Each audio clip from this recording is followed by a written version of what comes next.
Hi friends, Yes Miracles YouTube ಚಾನಲ್ಗೆ ಸುಸ್ವಾಗತ. I hope ಎಲ್ಲರೂ ಕೂಡ ತುಂಬಾನೇ ಚೆನ್ನಾಗಿದ್ದೀರಾ ಅಂಡ್ ಹೈಲಿ ಪಾಸಿಟಿವ್ ಆಗಿದ್ದೀರಾ. ಪಾಸಿಟಿವ್ ಆಗಿರ್ಲೇಬೇಕು. ಈ ಸೊಸೈಟಿನ ನಾವು ಫೇಸ್ ಮಾಡಬೇಕು, ನಮ್ಮ ಲೈಫ್ನ ಎಂಜಾಯ್ ಮಾಡಬೇಕು ಅಂಡ್ ಒಳ್ಳೆ ದಾರಿಲೇ ಹೋಗ್ಬೇಕು ಅಂತ ಅಂದ್ರೆ ಈ positivity and spreading love is ತುಂಬಾ ಇಂಪಾರ್ಟೆಂಟ್. ಹೇಗೆ ಈ ಸ್ಪ್ರೆಡಿಂಗ್ ಲವ್ ತುಂಬಾ ಇಂಪಾರ್ಟೆಂಟ್ ಅಪ್ಪ ಅಂತ ನೋಡಿದ್ರೆ, ನಾವ್ ಎಲ್ಲರನ್ನ ಪ್ರೀತಿಯಿಂದ ನೋಡಿದಾಗ ನಮ್ಗೆ ಬೇರೆಯವ್ರಿಗೆ ಅನ್ಯಾಯ ಮಾಡ್ಬೇಕು ಅಂತ ಅನ್ಸಲ್ಲ. ಯಾಕೆ ಹೇಳಿ, ನಂತರನೇ ಅವರು ಅನ್ನೋ ಒಂದು ಫೀಲಿಂಗ್ ನಮಗೆ ಬರುತ್ತೆ. ಅದಕ್ಕೆ ಲಾಟ್ಸ್ ಆಫ್ ಲವ್. ಹಾಗೇನೆ ನಾನಿವತ್ತು ಒಂದು ವಿಷಯದ ಬಗ್ಗೆ ಹೇಳಕ್ ಬಂದಿರೋದು. ಆಕ್ಚುಲಿ ನಿನ್ನೆ ಒಂದು ಸಡನ್ ಒಂದು ಸೀನ್ ನಡೆಯುತ್ತೆ.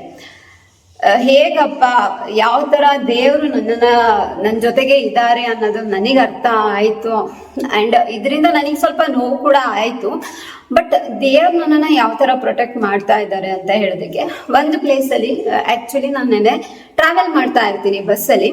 ಸೊ ನನ್ನನ್ನ ಶಿವ ನನ್ನ ಆರಾಧ್ಯ ದೈವ ಆಗಿರೋದು. ಇದನ್ನ ನಾನು ಮಾಡ್ಕೊಂಡಿರೋವಂಥದ್ದಲ್ಲ, ಶಿವನೇ ನೀನು ನನ್ನ ಆರಾಧ್ಯ ದೈವ ಮಾಡ್ಕೋಬೇಕು, ಅದು ಕಾಲಭೈರವನ ರೂಪದಲ್ಲಿ ಅಂತ ಹೇಳ್ಬಿಟ್ಟು ನನಗೆ ತೋರಿಸ್ಕೊಟ್ಟಿರೋವಂಥದ್ದು. ಸೊ ನಾನು ತುಂಬಾನೇ ಯೋಚನೆ ಮಾಡ್ತಾನೆ ಇರ್ತೀನಿ ಯಾವಾಗ್ಲೂ. ಈ ಶಿವ ಶಿವ ಶಿವ ಓಂ ನಮಃ ಶಿವಾಯ ಅನ್ನೋದ್ರಲ್ಲಿ ಏನೋ ಒಂಥರ ಖುಷಿ ಸಿಕ್ತಿತ್ತು. ಆದ್ರೆ ಈ ಕಾಲ ಭೈರವ ರೂಪದಲ್ಲಿ, ಹೌದು, ಹೆವಿ ಪ್ರೊಟೆಕ್ಟರ್. ಕಾಲ ಭೈರವ ಅಂತಂದ್ರೆ ತುಂಬಾ ಶಕ್ತಿ ಇರೋಂತಹ ಒಂದು ಶಿವನ ಅವತಾರ. ನಮ್ಮನ್ನ ತುಂಬಾ ಪ್ರೊಟೆಕ್ಟ್ ಮಾಡ್ತಾರೆ. ಅಂಡ್ ನಮ್ಮೊಳಗಡೆ ಇರೋ ಈಗೋ, ಕೆಟ್ಟ ಗುಣಗಳು, ಅದನ್ನೆಲ್ಲ ಕೂಡ ಅವ್ರು ಏನ್ ಮಾಡ್ತಾರೆ, ಸುಟ್ಟು ಭಸ್ಮ ಮಾಡಾಕ್ ಬಿಡ್ತಾರೆ. ಕಾಲ ಭೈರವ ಓಕೆ, ಭಸ್ಮ ಮಾಡಾಕ್ ಬಿಡ್ತಾನೆ. ಓಕೆ ಆಯ್ತಾ. ಹೀಗಿರ್ಬೇಕಾದ್ರೆ ಈ ಕಾಲ ಭೈರವನ ಓಂ ಕಾಲ ಭೈರವಾಯ ನಮಃ ಅಂತ ಹೇಳಿ ಯಾಕೋ ನನಗದು ಸೂಟೇ ಆಗ್ತಿರ್ಲಿಲ್ಲ. ನಾಮ ಜಪ ಮಾಡ್ಕೋಬೇಕಾದ್ರೆ ಈ ನಾಮ ಜಪಕ್ಕೂ ನನಗೂ ಬಹಳ ಕನೆಕ್ಷನ್. ಆ ದೇವ್ರನ್ನ ನನ್ನನ್ನ ಬೇರ್ಪಡಿಸೋದಕ್ಕೆ ಯಾರಿಂದನೂ ಸಾಧ್ಯ ಅಲ್ಲ ಅಂತ ಅನ್ಸುತ್ತೆ. ಈ ನಾಮ ಜಪ ಹೇಗೆ ಅಂದ್ರೆ, ನಾನು ಬೇಕು ಅನ್ಕೊಳ್ಳಿ ಬೇಡ ಅನ್ಕೊಳ್ಳಿ, ನನಗೆ ಯಾವ ದೇವ್ರನ್ನ ನಾನು ಮಾಡ್ಬೇಕು ಅಂತ ಆ ದೇವ್ರಿಗೆ ಇಷ್ಟ ಇರುತ್ತೋ ಆ ನಾಮ ಜಪ ನನ್ನ ಮನ್ಸೊಳಗಡೆ ನಡೀತಾ ಇರುತ್ತೆ. ನಾನು ಅನ್ಕೊಂಡಿರ್ಲಿ ಅನ್ಕೊಳ್ದೇ ಇರ್ಲಿ, ನಾನು ದೇವ್ರು ಆ ಲೆವೆಲಿಗೆ ಕನೆಕ್ಟ್ ಆಗ್ಬಿಟ್ಟಿದ್ವಿ. ಸೊ ಈ ನಾನು ಟ್ರಾವೆಲ್ ಮಾಡ್ತಾ ಇರ್ಬೇಕಾದ್ರೆ ನನಗೆ ಅನ್ಸುದು ಓಂ ಕಾಲಭೈರವಾಯ ನಮಃ. ಯಾಕೋ ಹೇಳ್ಕೊಳ್ಳೋದಕ್ಕೆ ಇಷ್ಟ ಆಗುತ್ತೆ ಅಲ್ವಲ್ಲ ಈ ತರ ಅಂತ ಹೇಳ್ಬಿಟ್ಟು ಸುಮ್ಮನೆ ಬೇರೆ ಯಾವ ತರ ಹೇಳ್ಕೊಬಹುದಪ್ಪ ಅಂತ ಹೇಳಿ ಅನ್ಕೊಂತೀನಿ. ಆಗ ಆಟೋಮೆಟಿಕ್ ನನ್ನ ಮೈಂಡಿಗೆ ಈ ಒಂದು ಮಂತ್ರ ಬರುತ್ತೆ. ಓಂ ಕಾಲ ಕಾಲೆ ಕಾಲ ಭೈರವಾಯ ನಮಃ.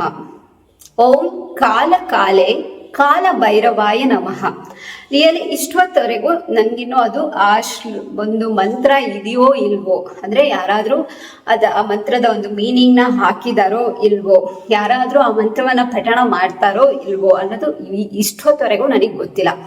ಬಟ್ ನಾನು ಆ ಬಸ್ಸಲ್ಲಿ ಕೂತಾಗ ನಾನು ಇಳಿಯೋವರೆಗೂ ನಾನು ಅದೇ ಒಂದು ನಾಮಜಪನ ಮಾಡ್ಕೊಳ್ತಾನೆ ಇದ್ದೆ ಮೀನ್ಸ್ ನಾನು ಮಾಡ್ಕೋಬೇಕು ಅಂತ ಅನ್ಕೊಂಡಿದ್ದಕ್ಕಿಂತ ಜಾಸ್ತಿ ಇಲ್ಲಿ ಏನಾಗಿತ್ತಪ್ಪ ಅಂದ್ರೆ, ಅದು ಆಟೋಮೆಟಿಕ್ ಆಗಿ ನಾನು ಹೇಳ್ದೆ ಅಲ್ಲ, ನನ್ನ ದೇವರನ್ನ ಬೇರ್ಪಡಿಸಕ್ಕೆ ಸಾಧ್ಯ ಅಲ್ಲ ಅಂತ. ಸೊ ಆಟೋಮೆಟಿಕ್ ಆಗಿ ನನ್ನ ಮನಸ್ಸಲ್ಲಿ ರನ್ ಆಗ್ತಾನೆ ಇತ್ತು.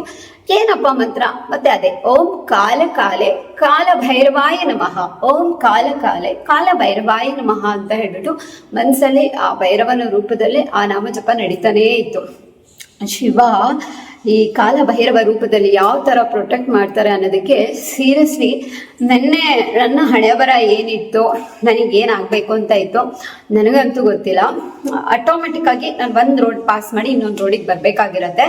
ಸೊ ನಾನು ನಾರ್ಮಲ್ ಆಗಿ ಬರ್ತೀನಿ, ನಾನು ಬಂದಿರೋ ಇದಕ್ಕೆ ಆ್ಯಂಡ್ ಆ ಕಡೆಯಿಂದ ವೆಹಿಕಲ್ಸ್ ಬರ್ತಾ ಇರೋದಕ್ಕೆ ನಾನು ಕೂಲಾಗಿ ನಿಧಾನವಾಗಿ ಬರ್ತಾ ಇದ್ರು ಕೂಡ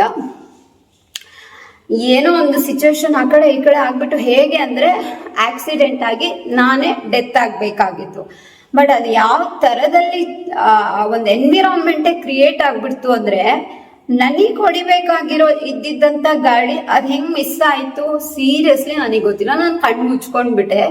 ಬಟ್ ಬೇರೆ ಇನ್ನೊಂದು ಸಣ್ಣ ಸ್ಕೂಟಿ ಬಂದ್ಬಿಟ್ಟು ಅದ್ರಲ್ಲಿ ಇದ್ದವರು ಬೀಳ್ತಾರೆ, ಅವರ ಮಣ್ಣಿಗೆ ಸ್ವಲ್ಪ ಗಾಯ ಆಗುತ್ತೆ. ಆ್ಯಂಡ್ ನನಗೆ ಅದನ್ನ ನೋಡಿ ರಿಯಲಿ ಶಾಕ್ ಆಗ್ಬಿಡ್ತು. ಯಾಕೆ ಅಂತಂದ್ರೆ ನಾನು ಅನ್ಕೊಂಡೆ ಇದು ನನಗೇನಾಗಬೇಕಾಗಿದೆ, ನನಗೆ ಈ ಒಂದು ಆಕ್ಸಿಡೆಂಟ್ ಆಗಿ ನನಗೆ ಏನೋ ಆಗ್ಬೇಕಾಗಿತ್ತು, ನನ್ಗೇನೋ ಆಯ್ತು ಅಂತಾನೆ ನಾನು ಕಣ್ಣು ಮುಚ್ಕೊಂಡ್ಬಿಟ್ಟೆ. ಅವಾಗ ಕೂಡ ನನ್ನ ಮನ್ಸಲ್ಲಿ ರನ್ ಆಗ್ತಾ ಇದ್ದಿದ್ದು ಓಂ ಕಾಲ ಕಾಲೇ ಕಾಲ ಭೈರವಾಯ ನಮಃ, ಇದೊಂದೇ ಶ್ಲೋಕ ಆಗಿತ್ತು. ಕಣ್ಣು ಮುಚ್ಕೊಂಡ್ಬಿಟ್ಟೆ ನಾನು. ಬಟ್ ನನಗೇನು ಆಗಿಲ್ಲ. ನನಗೆ ಹೊಡಿಬೇಕಾಗಿರೋ ವೆಹಿಕಲ್ ಹಾಗೇ ಹೋಗ್ತಾ ಇದೆ. ಆ್ಯಂಡ್ ಇದು ರಿಯಲಿ ಮಿರಾಕಲ್ ಥರನೇ ಆಗಿದೆ ಅಂಥದ್ದು. ಒಂದು ಸ್ಕೂಟಿ ಬಂದ್ಬಿಟ್ಟು ನನ್ನ ಎದುರುಗಡೆನೆ, ಅದು ಕೂಡ ನನಗೆ ಟಚ್ ಆಗಿಲ್ಲ. ನನಗೆ ಒಂದು ಚೂರು ಮುಂದೆ ಬಂದ್ರು ನನಗೆ ಟಚ್ ಆಗಬೇಕಾಗಿತ್ತು. ಬಟ್ ಆ ಸ್ಕೂಟಿ ಬೀಳತ್ತೆ. ಆ ಸ್ಕೂಟಿಲಿರೋರು ಒಂದು 50+ ಏಜ್ ಆಗಿರೋ ಅಂಥವ್ರು. ಅವರ ಎರಡೇ ಮಂಡಿ ಅಂದರೆ ಗೊತ್ತಲ್ವಾ, ಮೊಣಕಾಲಿಗೆ ಏನಾಯಿತು, ಗಾಯ ಆಯಿತು. ನನಗೆ ತುಂಬ ಫೀಲ್ ಆಯಿತು, ದೇವ್ರ ನೀನು ನನಗೇನೋ ಪ್ರೊಟೆಕ್ಟ್ ಮಾಡಿಬಿಟ್ಟೆ. ಬಟ್ ಅವ್ರಿಗೆ ಆ ಥರ ಆಗ್ಬಿಡ್ತಲ್ಲ ಅಂತ ಹೇಳ್ಬಿಟ್ಟು, ಬಟ್ ಅವ್ರ ನೇಮ್ನ ನಾನೇನು ಕೇಳೋದಕ್ಕೆ ಹೋಗಲಿಲ್ಲ. ಅಲ್ಲಿರೋರ ಹತ್ರ ನೀರು ಇಸ್ಕೊಂಡ್ಬಿಟ್ಟು ನೀರನ್ನ ಕೊಟ್ಟೆ. ಅವ್ರು ಹೀಲ್ ಆಗ್ತಾ ಇದ್ದಾರೆ, ಅವ್ರಿಗೆ ಆ ಪೇನ್ ಎಲ್ಲ ಹುಷಾರಾಗ್ತಾ ಇದೆ ಅಂತ ಅಂದ್ಕೊಂಡೆ. ಆ್ಯಂಡ್ ರಿಯಲಿ ಇನ್ನೂ ಒಂದು ಮಿರಾಕಲ್ ಏನಾಯ್ತು ಅಂದರೆ, ಅವ್ರು ಬಿದ್ದಿರೋ ಫೋರ್ಸಿಗೆ ಒಂದು ಚೂರು ನನಗೆ ಟಚ್ ಆಗಿದ್ರು ನನಗೆ ಹೆವಿ ಏಟ್ ಆಗಬೇಕಾಗಿತ್ತು. ಆ್ಯಂಡ್ ಅವ್ರು ಬಿದ್ದಿರೋ ಫೋರ್ಸಿಗೆ ಅವರ ಗಾಡಿ ಅರ್ಧಂಬರ್ಧ ಹೋಗಿರ್ಬೇಕಿತ್ತು. ಆ್ಯಂಡ್ ಅವರಿಗೆ ಆಗಬೇಕಾಗಿರುವಂತಹ ಗಾಯ ಕೂಡ ಅದೇ ಲೆವೆಲ್ಗಿತ್ತು. ಶಿವ ನನ್ನನ್ನು ಉಳಿಸಿದ್ರ ಜೊತೆಗೆ ನನ್ನ ಎದುರುಗಡೆ ಬಂದಿರುವಂತಹ ಪರ್ಸನನ್ನು ಕೂಡ ಯಾವ ಥರ ಕಾಪಾಡಿದ್ರು ಅಂದರೆ, ಜಸ್ಟ್ ಮಂಡಿ ಸ್ವಲ್ಪ ತರ್ಚಿತ್ತು ಅವ್ರಿಗೆ. ಬಟ್ ಅದನ್ನು ನನಗೆ ನೋಡೋಕ್ಕಾಗಲಿಲ್ಲ. ನಾನು ಅವ್ರಿಗೆ ನೀರು ಕೊಡಬೇಕಾದ್ರೂ I am sorry, please forgive me, I thank you and I love you. Hawaiian prayer ho'oponopono ಅದು ಎಲ್ಲ ರೆಸ್ಪಾನ್ಸಿಬಿಲಿಟಿನ ನಾನೇ ತೊಗೊಂಡ್ಬಿಟ್ಟೆ. ಇದರಲ್ಲಿ ನನಗೆ ಏನು ತಪ್ಪಿರಲಿಲ್ಲ.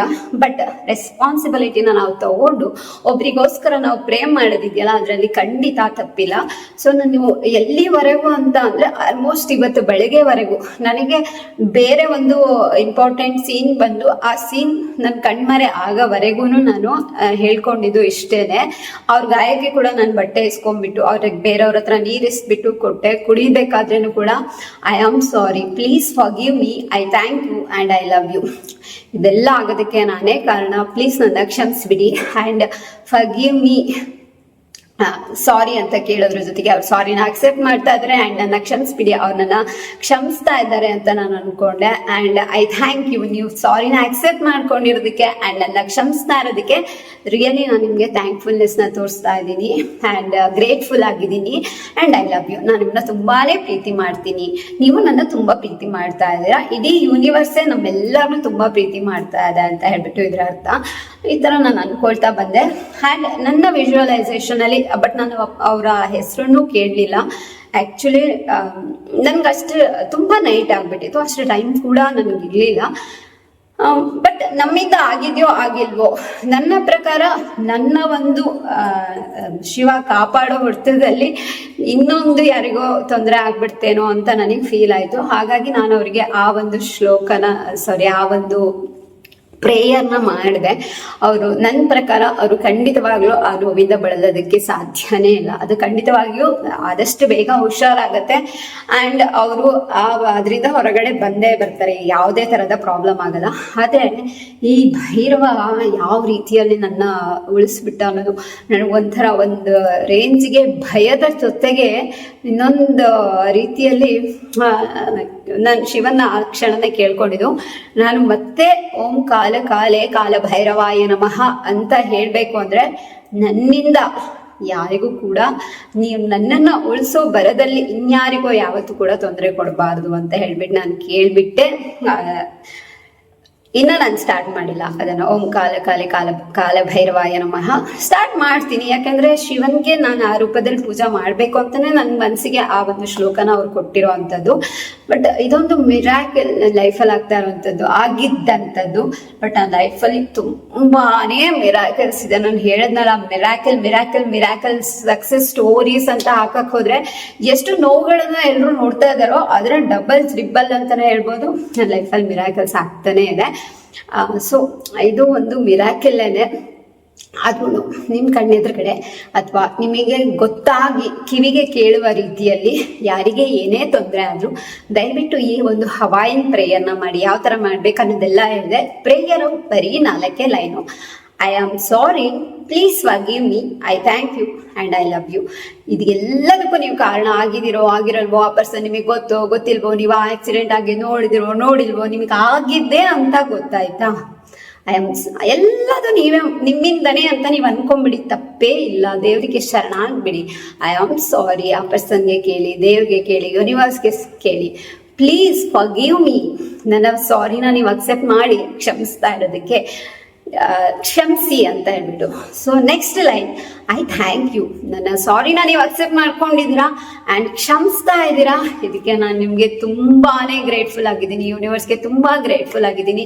ಈ ಹವಾಯಿನ್ ಅನ್ನುವಂತಹ ಪ್ರೇಯರ್ನ ಒಂದು ಕ್ರಿಯೇಟ್ ಮಾಡಿರೋಂತಹ ಹವಾಯಿನ್ ಅವ್ರಿಗೆ ನಾನು ತುಂಬ ಗ್ರೇಟ್ಫುಲ್ ಆಗಿದ್ದೀನಿ ಅಂತ ಹೇಳ್ಬಿಟ್ಟು ಎಲ್ಲರಿಗೂ ಗ್ರೇಟ್ಫುಲ್ನೆಸ್ನ ತೋರಿಸ್ಕೊಂಬಿಡೆ. ಹಾಗೇನೆ ಐ ಲವ್ ಯು. ಯೂನಿವರ್ಸ್ನು ಲವ್ ಮಾಡ್ತಾ ಇದ್ದೀನಿ, ನಿಮ್ಮನ್ನು ಲವ್ ಮಾಡ್ತಾ ಇದ್ದೀನಿ, ನನ್ನನ್ನು ಲವ್ ಮಾಡ್ತಾ ಇದ್ದೀನಿ. ಇಷ್ಟೆಲ್ಲ ಕೇಳೋದಕ್ಕೆ, ಇಷ್ಟೆಲ್ಲ ಅಕ್ಸೆಪ್ಟ್ ಮಾಡ್ಕೊಳ್ಳೋದಕ್ಕೆ ನನ್ನ ಮನಸ್ಸು ಕೂಡ ಒಪ್ಕೊಂಡಿದೆ.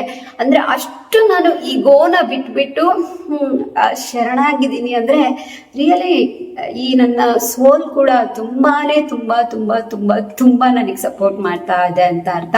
ಆ್ಯಂಡ್ ತುಂಬ ಪ್ಯೂರ್ ಅಂತ ಕೂಡ ಅದರ ಅರ್ಥ ಆಗಿರುತ್ತೆ. ಸೊ ಎಲ್ಲರೂ ಇದನ್ನ ಪ್ರಾಕ್ಟೀಸ್ ಮಾಡ್ಕೊಳ್ಳಿ ಅಂತ ಹೇಳ್ತೀನಿ. ನಾನಿದು ಈ ಒಂದು ಓಂ ಕಾಲೆ ಕಾಲೆ ಭೈರವಾಯ ನಮಃ ಅನ್ನೋದನ್ನ ಯಾಕೆ ಹೇಳಿದೆ ಅಂದ್ರೆ, ನನ್ನ ಲೈಫಲ್ಲಿ ಶಿವ ಯಾವ ತರ ಎಂಟರ್ ಆಗಿದ್ದು ಅದನ್ನ ನಾನು ಮತ್ತು ಶಿವ ಅನ್ನೋದ್ರಲ್ಲಿ ನಾನು ಎಪಿಸೋಡಲ್ಲಿ ಹೇಳಿದ್ದೀನಿ.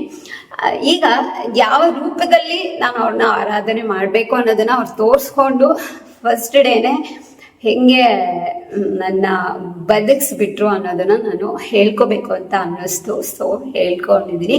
Thank you. S miracles YouTube ಚಾನಲ್ನ ಲೈಕ್ ಮಾಡ್ತಾ ಇರೋದಕ್ಕೆ, ಶೇರ್ ಮಾಡ್ತಾ ಇರೋದಕ್ಕೆ ಆ್ಯಂಡ್ ಸಬ್ಸ್ಕ್ರೈಬ್ ಮಾಡ್ತಾ ಇರೋದಕ್ಕೆ. ಎಲ್ಲರಿಗೂ ನಾನು ಕೇಳೋದು, ನನ್ನ ರಿಕ್ವೆಸ್ಟ್ ಒಂದೇ ಒಂದು, ನೀವು ನನ್ನ ಫಾಲೋವರ್ ಆಗಿದ್ರೆ ದಯವಿಟ್ಟು ನಿಮ್ಮ ಮನಸ್ಸನ್ನ, ಸೋಲ್ನ ಪ್ಯೂರ್ ಆಗಿ ಇಟ್ಕೊಳ್ಳಿ. ಯಾರಿಗೂ ಕೆಟ್ಟದನ್ನ ಬಯಸಬೇಡಿ ಆ್ಯಂಡ್ ಕೆಟ್ಟದನ್ನ ಬಯಸೋರಿಗೂ ಒಳ್ಳೇದಾಗ್ಲಿ ಅಂತಾನೆ ಅನ್ಕೊಳ್ಳಿ. ಯಾರಿಗೆ ಕೆಟ್ಟದ್ದಾದ್ರೂ ನಮಗೆ ನೋಡೋದಕ್ಕೆ ಆಗೋದಿಲ್ಲ. ನಿಜವಾಗ್ಲೂ ನಿಮ್ಮ ಸೋಲ್ ಪ್ಯೂರ್ ಆಗಿದ್ದು, ನೀವು ನಿಜವಾಗ್ಲೂ ಒಳ್ಳೆತನನ ಅಳವಡಿಸ್ಕೊಂಡಿದ್ದೀರಾ, ನಿಜವಾಗ್ಲೂ ನೀವು ದೇವರನ್ನ ಆರಾಧನೆ ಮಾಡ್ತಾ ಇದ್ದೀರಾ ಅಂತಂದ್ರೆ ಆ ಒಂದು ಫೀಲ್ ನಿಮ್ಮಲ್ಲಿ ಬಂದ್ಬಿಡುತ್ತೆ. ಸೊ ದಯವಿಟ್ಟು ಆ ಥರ ಇರಿ ಅಂತ ಹೇಳ್ತೀನಿ. ಆ ಥರ ಇಲ್ಲದೆ ಇರೋರು, ಇಷ್ಟ ಇಲ್ಲದೆ ಇರೋರು ನನ್ನ ಫಾಲೋ ಮಾಡೋದೇ ಬೇಡ, ನನ್ನ ವಿಡಿಯೋಸ್ನ ನೋಡೋದೇ ಬೇಡ, ನನ್ಗೆ ಅವಶ್ಯಕತೆನೇ ಇಲ್ಲ. ನಾನು ವೆರಿ ಫಸ್ಟ್ ನನ್ನ ಯೂಟ್ಯೂಬ್ಗೆ ಯಾವುದೇ ಥರ ಮ್ಯಾನಿಫೆಸ್ಟೇಷನ್ ಮಾಡ್ತಾನೂ ಇಲ್ಲ. ನನ್ನ ಯೂಟ್ಯೂಬ್ ವಿಡಿಯೋಸ್ ಎಷ್ಟು ಜನ ನೋಡ್ತಾರೋ ನೋಡಲ್ವೋ ಇದು ನನಗೆ ಇಂಪಾರ್ಟೆಂಟು ಅಲ್ಲ. ನನಗೆ ಇದಿಷ್ಟ, ನಾನು ಮಾಡ್ತೀನಿ ಅಷ್ಟೇ. So thank you. S miracles YouTube channel like ಮಾಡ್ತಾ ಇರೋದಕ್ಕೆ, ಶೇರ್ ಮಾಡ್ತಾ ಇರೋದಕ್ಕೆ ಆ್ಯಂಡ್ ಸಬ್ಸ್ಕ್ರೈಬ್ ಮಾಡ್ತಾ ಇರೋದಕ್ಕೆ. ಮತ್ತೊಂದು ವಿಡಿಯೋದೊಂದಿಗೆ ಮತ್ತೆ ಭೇಟಿಯಾಗೋಣ. ಧನ್ಯವಾದಗಳು.